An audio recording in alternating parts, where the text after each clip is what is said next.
What's that word? Let people know we got on 16 shot on Visualz. Ebone? You know what's going on, man. Okay. Dude, man, you know what's going on, man. Big dog. First thing I want to ask you is about your, well, now before we get to where you're from, I want to ask you about your name. Like, is it a meaning behind it that's like, give it to you? One of my homies in the hood gave it to me and shit. Kind of like off that little movie, Blue Avenue, remember dude Ebone and shit? Oh, yeah. I was young as hell, selling weed and shit, like 12, 13. I put the shit in aluminum foil and shit. And one of my homies was like, damn, you ain't got no bags? I'm hell no, all I got is aluminum foil. Hey, man, are you Ebone? You like Ebone on Blue Hill Avenue, nigga. You gonna sell that shit. So they been calling me Ebone since then. I was like 12, 13, selling weed in the hood and shit. So, you know, what got you into things like selling, you know, drugs at that age? Shit, want some money being fucked up in the hood, you know? Know how that go. In Chirac, in the hood. We come from the trenches. Gotta get you some money. That's why a nigga rap shit. That's why niggas do most of the shit they do every day. So, you know, was there anybody around you that influenced you, anything like that, when it came to like the drugs? Shit. You know how I go. Family, big bro now, you know. Yeah. My big bro was that nigga. So it's always automatically, I'm gonna be him. So that's how that shit come. You know, so what was it that you were seeing that made you gravitate towards that way? You know, shit, I was young growing up, you know, a nigga into sports and shit. You know how you coming up playing basketball, football and shit. Like, I was cold, like, you know what I'm saying, doing all that shit. But niggas still, like, you see niggas in the hood riding big cars, pulling up, you watching the shit. You see niggas run up the cars, come back from cars with money in their hand. Oh, damn, niggas see what's to that? Why everybody running up to cars, come back with money in their hand? That bitch was rolling, my hood was rolling, so I'm like, shit, I need to give me some of that. All my homie was doing that shit. So I just got to serve it too, shit. So I noticed you got you came in here with an envelope. You know, I'm trying to see what's to that, what's in there. Oh, that, you know, you ain't never seen no rapper pull up to the interview with no motherfucking paperwork. These niggas don't be having their work. Niggas, everybody talk that gangster shit on them interviews, but they don't pull up with that work. I know all you niggas got cases. Y'all ain't pulling up that work. This shit on Google too. You know what I'm saying? I couldn't get into Pacer to get all that shit because all you gotta make logins and all that shit. Leave that up to 1090 Jake. I might start 1090 Jake in these Chicago rappers though. It's a lot of these niggas out here rats, boy. They ain't gonna pull up with that work in their hand. And go highlight. I got the highlighter too to let y'all know the real shit that's in this motherfucker. niggas get snitch allegations up put on them and they all still ain't popped up with no paperwork. Why ain't nobody pull up with no paperwork? Ain't nobody pull up with nothing. So you feel like it's a lot of rappers in the city that's actually raps for real? Come on, man. You know what's going on. You done seen niggas work floating on the internet. You done seen niggas getting allegations put on them. You done seen that shit. That niggas ain't one thing about two things. Like when you get locked up, it's two things motherfucker ain't gonna lie about you about. Gay shit and snitch shit. Like, sure. Niggas say shit like that, that shit 9 times out of 10, that shit be true on these niggas, man. Straight up.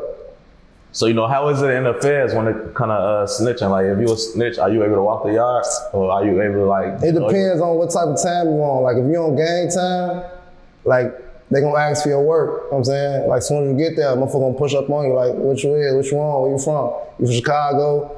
Nigga, you from Chicago, you in the gang. Motherfucker wanna hear a part, you, oh, I ain't none of that. Nah, you in something. Where you from? What they is around there, that's what you is.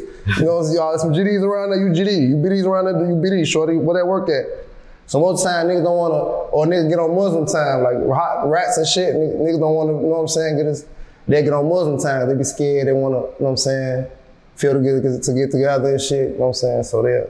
So are you saying like if you a rat and you like from the streets, or you gotta be from the streets, you a rat, but like if you a rat, and you go to jail, you become a Muslim, like you could be good, type shit you say? If you ain't no gang time, and you ain't never said you was no gang, and you coming as a shit, you want to get on Muslim time, the Muslim's gonna accept you, because once you take your Shahada, they say all your sins and shit, they ain't gonna look at none of that shit. So they be accepting all type of stuff. That's why I don't really, like, I'm a vice lord, you know what I'm saying? Vice lord, like, we supposed to be Muslim and shit. It's like, but if I'm gonna do it, I'm gonna do it the right way, because that's why I'm like, a lot of this shit be going on, like, a lot of dudes be faking. A lot of niggas get a part of something just to be a part of something, because they ain't got nobody else around them. and be scared of niggas and shit, you know what I'm saying? Because the Muslims, they strong in jail, so you gonna be straight in that motherfucker you good with them, you feel me? So a lot of niggas run up under that shit, be little as hell, scared to death in that motherfucker, they need some protection. So you know what it is about the Muslims, it seems like in jail, they almost operate like a gang or something. Well, I would say a gang, but like as far as protection. They just organized, man. Some gangs don't even be organized. You know what I'm saying? They just be having I guess they be having their structure, you know what I'm saying? They be having their head dude, all type of shit. Like, oh, dude, the chief of the Muslims? Like, I was in Sandstone, they had some little young nigga, like 18, the older motherfuckers mad and shit. Like, oh, how the fuck y'all make him the chief? And he leaving. Some nigga left, they made some little young dude, like 19, he was like a terrorist or whatever, but he was like he was Somalian, so he knew all the shit in their language, like Arabic and shit, he knew everything. So they wanted him to be one of the heads, and another nigga ain't like it. They crushed dude for getting his shorty way, all type of shit. And that shit be crazy, they be tweaking. There you go, hold you. So you know, when you had hit me, one thing you had stated was like basically like a lot of niggas got like a lot of weak ass county stories, you got some Fed stories type shit. Like, what's the difference between, like, you would say like how it is in the Feds versus the county, like some of the things you saying? See, them little county stories, like you talking about a bunch of little kids and shit, you know what I'm saying? Little shorties and all these little niggas, all these little drill rappers, and all these little niggas did all the time, come home, niggas this and that. These niggas was sent off. Like, before rap, niggas was nobody. Like, a goofy in the hood, go do this. Now niggas locked up, got a couple fights in jail, now they come home, well, you weren't never nobody. Before rap, you weren't nobody in your hood. Before come through that bitch and smack your ass. Like, before rap, nigga, niggas know about me, shit. I was that nigga before rap, been him, shit. I was the first nigga in Chicago, rapper, 19, 20 years old, out on foes, been in the feds, caught a fed case when I was 21, I was a shorty. Got called a brick of coke, nigga, 80,000. Them people lied, some of them was 10, them people took 70 out my shit. All that shit right here. Motion suppress the evidence, we can highlight this shit. That's all that shit on Google. You can Google Ebone, Edward Thompson versus United States government, nigga, all that shit right there. How them people lied, all type of shit, man. That shit on that, man. So you could speak on that situation. Was it like you got convicted for, or was it something that you beat? No, I did my time for it. That shit over with. Oh yeah, so can you speak on like what happened with that? Basically, I got caught with a brick. They was watching the motherfucker, they followed the motherfucker to me or whatever. They was watching some Migos. They followed the nigga from the Migo crib to my crib, seen me come downstairs, backpack, whoop, run up in the crib, find a brick of coke, cash and shit.